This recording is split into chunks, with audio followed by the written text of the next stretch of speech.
भारत के सभी राज्यों की खबर SNS न्यूज चैनल पर, खबर जो आपको रखे सबसे आगे। नमस्कार, मैं विशाल पटेल, SNS टीवी में एक बार फिर से आपका स्वागत है। आइए रुक करते हैं कुछ खास खबरों की ओर और दिखाते हैं SNS टीवी की यह खास रिपोर्ट। भदोही जनपद के इंदिरा मिल के पास स्थित मैदान में लोकजन सोशलिस्ट पार्टी द्वारा आयोजित बुनकर शिल्पकार सम्मान एवं युवा अधिकार सम्मेलन में जन सैलाब उमड़ पड़ा। कार्यक्रम में बड़ी संख्या में स्थानीय नागरिकों, बुनकरों, शिल्पकारों, महिलाओं और युवाओं की भागीदारी देखने को मिली। मुख्य अतिथि के रूप में पहुंचे पार्टी के राष्ट्रीय अध्यक्ष डॉक्टर वीरेंद्र विश्वकर्मा ने मंच से बुनकरों की समस्याओं को मजबूती से उठाया और सरकार की नीतियों पर सवाल खड़े किए।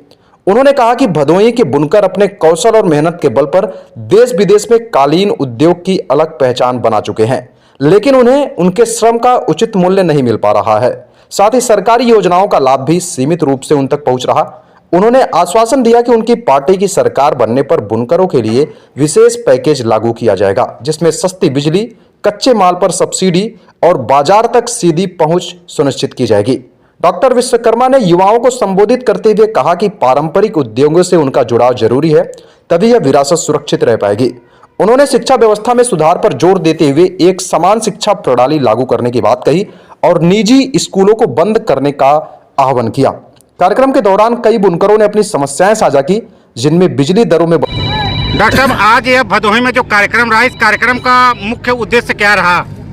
ये भदोही जिला को पूरा विश्व में पहचान है, लेकिन स्थानीय उपेक्षा है। यहाँ पे जो हमारे शिल्पकार साथी हैं, शिल्पकार भाई हैं, जो बुनकर हैं, जो कामगार लोग हैं, उनके साथ उपेक्षा किया जा रहा है। यहाँ लाखों परिवार के लोग, घर घर लोग कालीन उद्योग से जुड़े हुए हैं जी। अब पूरे विश्व में भदोही जिले को कालीन नगरी के नाम से जाना जाता है, लेकिन कालीन का धंधा चौपट करके यहाँ के रोजगार को खत्म करके यहाँ के लोगों के मान सम्मान और रोजगार को छीनने का काम प्रयास किया गया है। इसीलिए पत्रकार भाई, हम लोगों ने इस कार्यक्रम का आयोजन भदोही जिले में किया है कि लोकजन सोशलिस्ट पार्टी की सरकार बना के इनको पुनः, इनकी जो कालीन का उद्योग है, इसको पुनः मजबूती से चालू करा के इनके लिए विशेष व्यवस्था, पैकेज की व्यवस्था करा के इसको शुरू किया जाएगा। अध्यक्ष जी, जैसे ये कालीन के नाम से ये नगरी जानी जाती है, कभी संत रविदास के नाम से जानी जाती थी, एक हिस्सा ये रहा जो है काशी का, उस धरती पर, उस जगह आपका ये संबोधन चल रहा है। एक बहुत बड़ा मुद्दा है, आप छोड़ के चले जाइए भाई साहब, नौकरी भाई, उसके लिए आप क्या सोचा? देखिए, सरकार बनते ही हम लोगों ने रोजगार की एक मजबूत व्यवस्था करने की जो सिस्टम है उसको तैयार कर रहे हैं कि जो यहाँ से लोग पलायन हो रहे हैं वो पलायन ना हो। यही छोटे छोटे उद्योग लगा के इनको यहाँ रोजगार की व्यवस्था कराई जाए, ताकि सम्मान के साथ अपने परिवार के साथ रहते हुए हंसी खुशी से अपना जीवन यापन कर सके।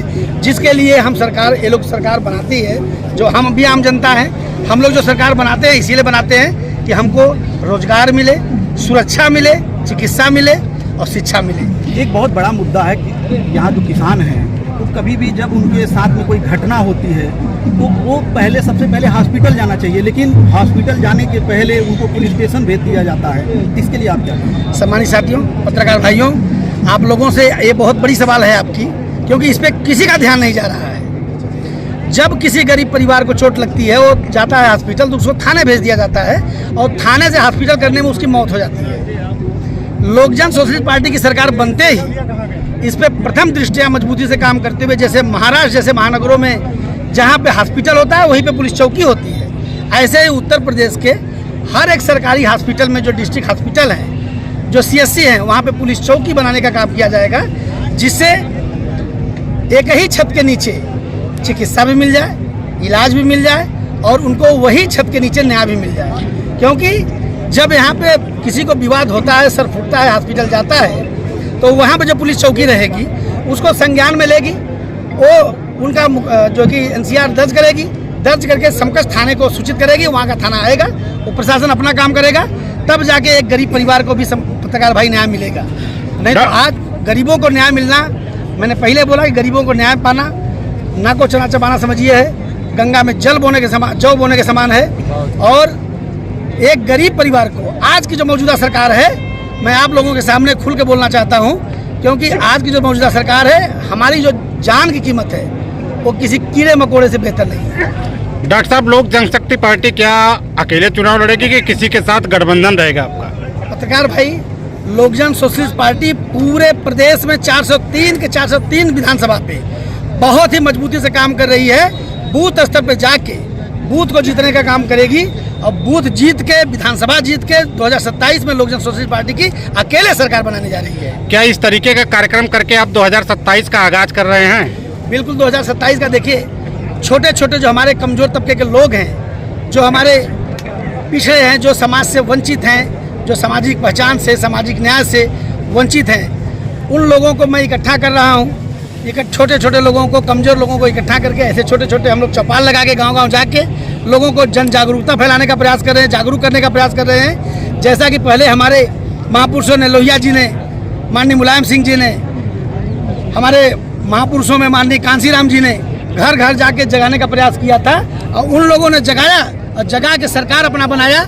लेकिन लोग अभी जो राजनीति में पा जाते हैं, ताकत में आ जाते हैं, तो थोड़ा अपनी दिशा से भटक जाते हैं।